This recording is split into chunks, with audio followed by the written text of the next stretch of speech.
મહીસાગર નદી પર પાદરા અને આણંદ જિલ્લાને જોડતા મુજપુર ગંભીરા બ્રિજનું મરમ્મત કાર્ય પૂર્ણ થતાં બંને જિલ્લાના સ્થાનિક રહીશોમાં આનંદની લહેર જોવા મળી રહી છે। વડોદરા જિલ્લાના પાદરા તાલુકાને આણંદ જિલ્લા સાથે જોડતા મહીસાગર નદી પરના ગંભીરા પુલને રાજ્ય સરકાર દ્વારા મર્યાદિત અવરજવર માટે ખુલ્લો મૂકવામાં આવ્યો છે। 8 માસ પૂર્વે વહીવટીતંત્રની કથિત બેદરકારીને કારણે ધરાશયી થયેલા આ પુલના સ્થાને સમારકામ પૂર્ણ કરી 1 એપ્રિલથી પ્રથમ તબક્કે માત્ર દ્વિચક્રી વાહનો અને પદયાત્રીઓ માટે પ્રવેશની મંજૂરી આપવામાં આવી છે। લાંબા સમયના પ્રતીક્ષા બાદ આ માર્ગ કાર્યરત થતાં નોકરી ધંધા અર્થે અવરજવર કરતા શ્રમિકો અને વેપારીઓને મોટી રાહત મળી છે।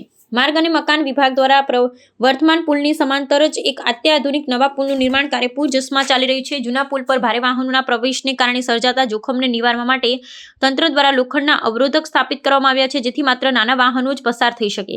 આ વ્યૂહાત્મક નિર્ણય પાદરા અને આણંદ વચ્ચેના સામાજિક અને આર્થિક વ્યવહારોને પુનઃજીવિત કરવા માટે અત્યંત નિર્ણાયક સાબિત થશે અને પરિવહનનો સમય તેમજ ખર્ચમાં નોંધપાત્ર ઘટાડો કરશે।